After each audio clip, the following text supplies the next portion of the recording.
Bonjour à tous, nous poursuivons avec la troisième Mishnah du sixième Pérec. La Mishnah nous dit Kohen velevi shekiblou sadeh me Israël. Un Kohen, un Lévi. Pourquoi on va parler d'un Kohen et un Lévi? C'est parce que le Kohen et le Lévi, le Kohen peut manger la terouma, le Lévi peut manger le maaser. Le Kohen et le Lévi sont des métayers shekiblou sadeh me Israël. Ont reçu un champ, le propriétaire est un Israël, et le propriétaire, le Israël, va recevoir, en fonction de leur engagement, la moitié, le tiers ou le quart de la production.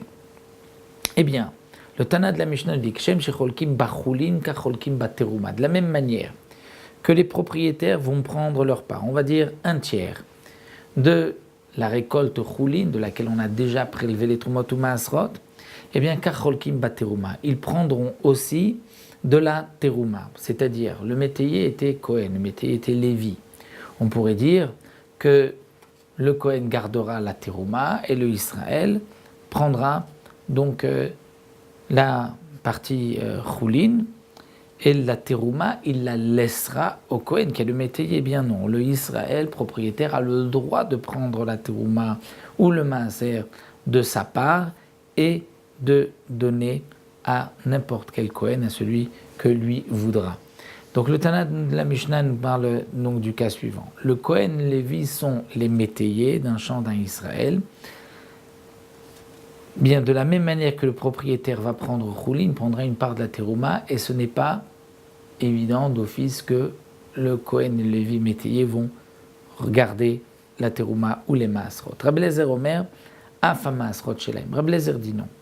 Les maasrot appartiennent au Kohen ou au Lévi, c'est-à-dire que si le Kohen est le métayer, il recevra toute la terouma, donc même la terouma que le propriétaire doit donner, il se devra de la donner à ce Kohen. Le Lévi, qui est métayer, il peut recevoir le maaser, bien même là, le maaser que le propriétaire doit donner, il le laissera au Lévi. Pourquoi? Chez Almenatken Baou. C'est à cette condition que le Kohen ou le Lévi ont accepté d'être haris, d'être un métayer, afin de recevoir un peu plus, de recevoir la terouma ou le maaser que eux-mêmes peuvent prendre. Donc, à l'inverse de la première Mishnah, nous avons vu que celui qui est le métayer d'un Israël, lorsqu'il va donner la part au propriétaire, il lui donne une part avant de prélever Trumot ou Maasrot, et le propriétaire prélèvera Trumot ou Maasrot et le donnera bien sûr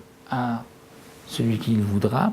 Dans le cas où le métayer est Kohen ou Lévi, eh bien là il y a une différence entre Tanakama et Rabbi Eliezer. Pour Tanakama, le Trumot ou Maasrot de la part du propriétaire restera au propriétaire et lui devra donc ensuite le donner à qui il voudra, pas obligatoirement à ce Kohen-là, alors que d'après Rabbi Eliezer, il devra, donc le propriétaire bien sûr, comme dans la première Mishnah, c'est à lui de prélever les Trumot ou Maasrot, mais il les laissera au Kohen ou au Lévi qui sont les métayers. Voilà. Dans la quatrième Mishnah, on verra le cas inverse, c'est le Israël qui est le métayer d'un Kohen ou d'un Lévi.